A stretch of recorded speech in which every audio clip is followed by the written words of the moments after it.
الشيطان الرجيم بسم الله الرحمن الرحيم قل هو الله أحد صدق اللہ العظیم۔ دوستو، یہ سورہ اخلاص کی پہلی آیت پڑھی گئی۔ کل تھوڑی سی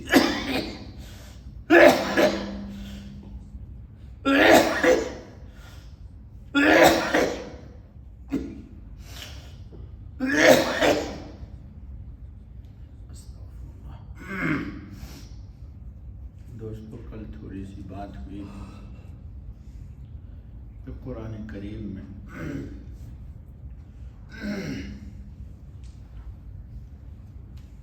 دو تین مضمون کا اللہ پاک بیان کرتے ہیں، اس کی وضاحت ہوئی۔ آگے چلتے ہیں۔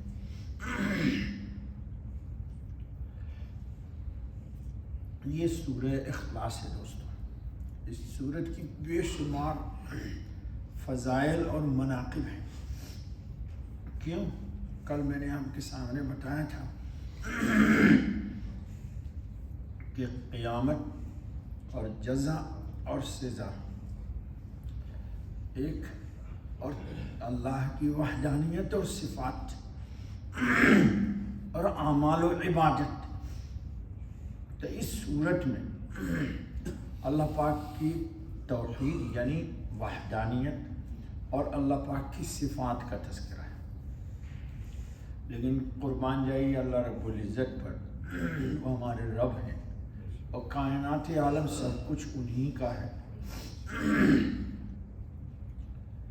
قرآن کریم کی آخری 4 سورتوں کو اللہ تعالیٰ نے نبوت و رسالت سے شروع کیا ہے، یعنی اپنا تذکرہ کرنے سے پہلے اللہ رب العزت نے محبوب خاتم النبیین رحمت للعالمین صلی اللہ علیہ وسلم کی نبوت کا تذکرہ کیا ہے۔ اس میں بھی بڑی حکمت ہے دوستو۔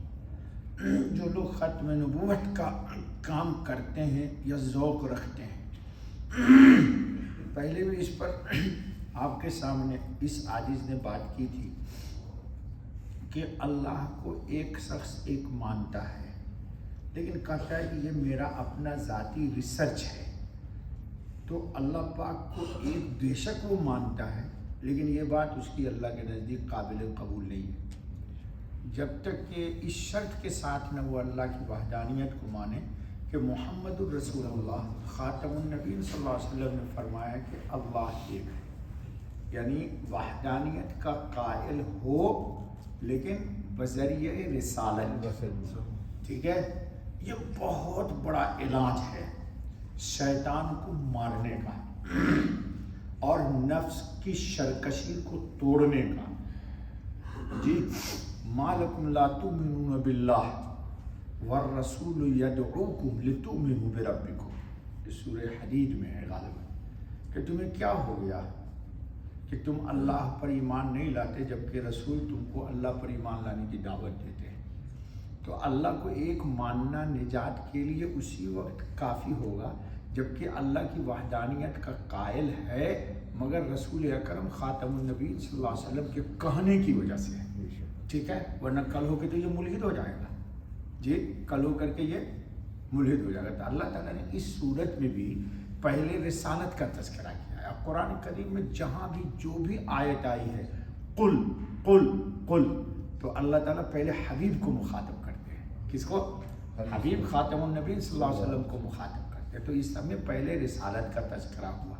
اب چلیے، قل هو اللہ احد، کہہ دیجئے اے حبیب صلی اللہ علیہ وسلم کہ وہ اللہ احد ایک ہے۔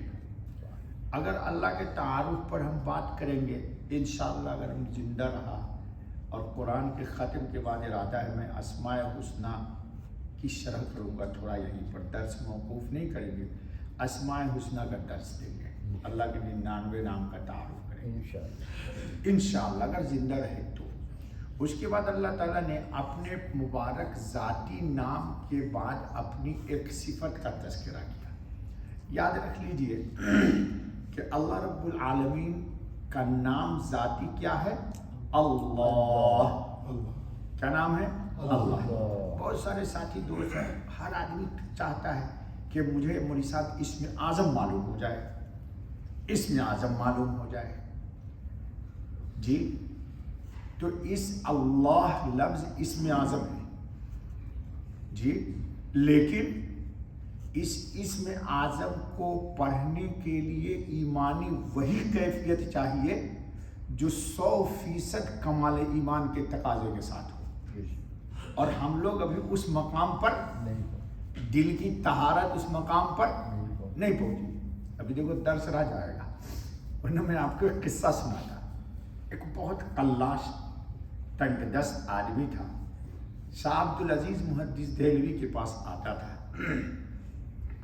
حضرت کو غربت بیان کرتا، تو حضرت نے ایک روز کہا کہ ایک سکہ لے کے آ جاؤ، تو وہ آدمی ایک سکہ لے کے آ گیا، تو حضرت نے ایک کلمہ مختصر سنانا، کلمہ پڑھا اور پھونک دیا اس کو، وہ سونا بن گیا، کر لے جاؤ اور بچوں کو کھلاؤ پلاؤ، جب ختم ہونے لگے تو پھر ایک سکہ لے کے آ جانا۔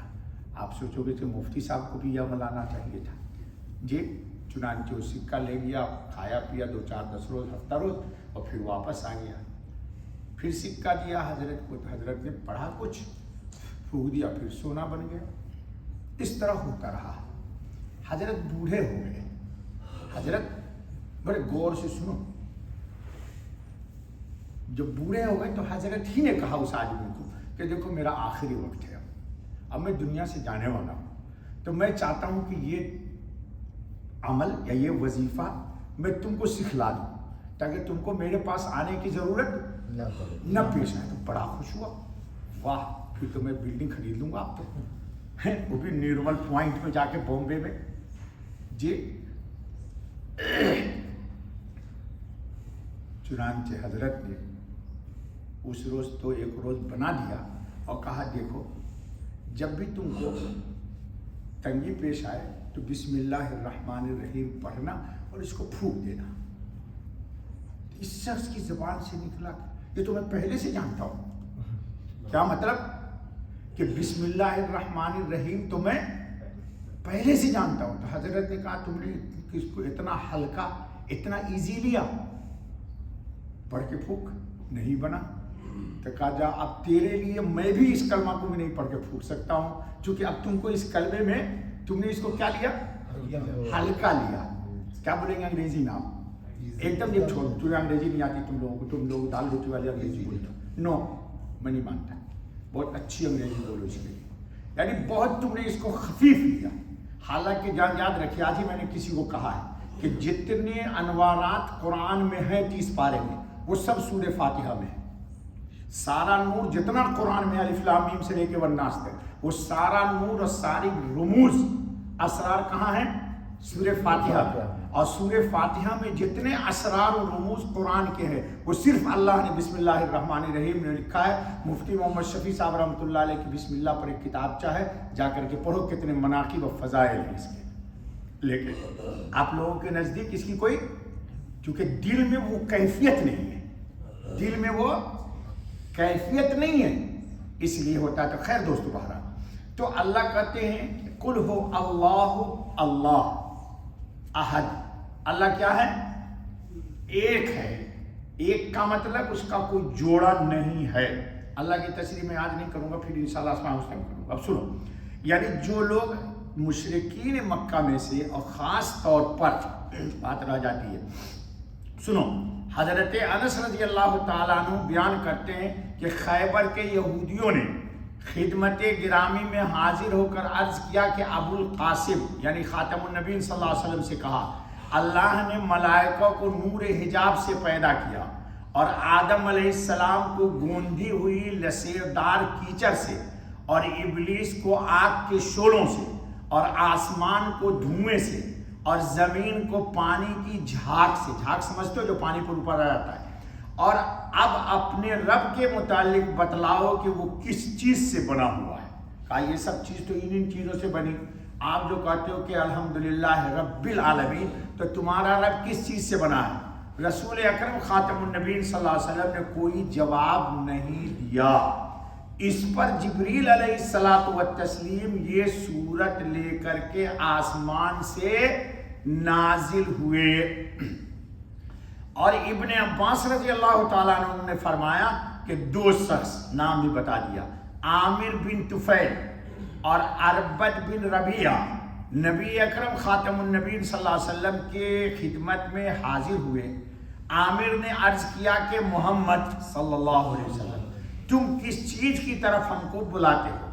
حضور خاتم النبیین صلی اللہ علیہ وسلم نے فرمایا کہ اللہ کی طرف۔ ہم تم کو کس چیز کی دعوت دیتے ہیں؟ اللہ کی طرف آؤ۔ فَفِرُّوا إِلَى اللَّهِ۔ عامر نے کہا کہ اپنے رب کی حالت تو بیان کرو، کیا وہ سونے کا ہے یا چاندی کا یا لوہے کا ہے یا لکڑی کا؟ اس پر یہ صورت نازل ہوئی، استغفر اللہ ثم استغفر اللہ۔ اس نے گویا کہ جیسے کہ دوسرے لوگ اپنے پوجنے والی چیزوں کو لکڑی، سونا، چاندی، تانبا، اخور بخور کا بناتے ہیں، انہوں نے اللہ کے متعلق بھی یہی تصور کیا۔ اب سنو ان کو کیا سزا ملی۔ اربد پر بجلی گری اور اس طرح وہ مارا گیا۔ آسمان سے کڑکتا ہے نا بادل، بس ایک بجلی گری اور اس کا صفایا اللہ نے کر دیا۔ اور عامر طاعون سے مرا۔ یہ دونوں ذلت کی موت مر گئے جو اللہ کے متعلق پوچھتے تھے۔ تو اللہ رب العزت نے کہا کہ اللہ رب العزت کی ذات کیا ہے؟ احد۔ اب احد کی تشریح سنو۔ جو لوگ اللہ کی نسبت پوچھتے ہیں کہ وہ کیسا ہے، ان سے کہہ دیجئے کہ وہ ایک ہے۔ ابھی تشریح آ رہی ہے، 2-3 دن کریں گے، جلدی نہیں کریں گے۔ جس کی ذات میں کسی قسم کا تعدد، مثال کے طور پر اگر سونے کا بنائیے گا تو سونے کے ٹکڑے سے نہ بنے گا، تو اللہ پاک میں کوئی چیز ٹکڑا اکڑا ہونے والی چیز نہیں ہے۔ ٹکڑا سمجھ گئے بھائی؟ سونا کا اگر 50 گرام کا بناؤ گے تو 50 گرام میں 1 ملی گرام آئے گا، نہیں آئے گا؟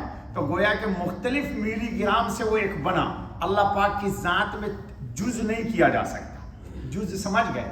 یعنی اس کو بانٹا نہیں جا سکتا ہے۔ سنو، اور تکسر یعنی بہت زیادہ، نہ کم کیا جا سکتا ہے اور نہ زیادہ کیا جا سکتا ہے، اور دوئی کی گنجائش نہیں ہے۔ یعنی اللہ ہر اعتبار سے ایک ہے۔ اللہ ہر اعتبار سے ایک ہے۔ ابھی تشریح آ رہی ہے۔ نہ اس کا کوئی مقابل ہے۔ مثال کے طور پر زمین کے مقابلے میں کیا ہے؟ آگ کے مقابلے میں پانی، انسان کے مقابلے میں جنات، ہے نہیں بھائی؟ شجر کے مقابلے میں حجر، بر کے مقابلے میں بحر۔ تو اللہ کا کوئی مقابل کیوں؟ اللہ اللہ ہے۔ اگر اللہ کا کسی کو مقابل تسلیم کر لو گے تو اس کا مطلب یہ ہوا کہ تم نے مخلوق کو خالق کے برابر کر دیا۔ اس لیے یہ یاد رکھ لینا، اللہ کا کوئی مقابل نہیں ہے، اور نہ اللہ کی کوئی مشابہ ہے۔ قرآن کریم نے کہا فَلَا تَضْرِبُوا لِلَّهِ الْأَمْثَالَ۔ اللہ کی مثال کسی چیز سے مت دو۔ کیوں؟ جس چیز سے بھی اللہ کی مثال دو گی وہ مخلوق ہوگی، اور اللہ کون ہے؟ خالق ہے۔ اس میں مجوس کے عقیدے کا رد ہو گیا جو کہتے ہیں کہ خالق دو ہیں۔ خیر کا خالق یزداں، انہوں نے کہا ایک بھلائی پیدا کرتا ہے، اس کا نام ہے یزداں، اور شر کا خالق اہرمن ہے۔ نیز ہنود کی بھی تردید ہوتی ہے جو 36 کروڑ دیوتاؤں کے اندر خدائی ٹھہراتے ہیں یا اللہ کا ان کو شریک ٹھہراتے ہیں۔ تو اللہ ذات کے اعتبار سے، صفات کے اعتبار سے، شؤون کے اعتبار سے، جلال کے اعتبار سے ان کا کوئی مد مقابل نہیں ہے۔ اللہ ہر اعتبار سے یکتا ہے، وہ ایک ایسا ہے جس کا کوئی جوڑا نہیں ہے۔ ٹھیک ہے دوستو، بس اتنا آج رہنے دو، باقی کل انشاءاللہ۔ چلو، سبحان اللہ و بحمدہ، سبحان اللہ العظیم، سبحانک اللہم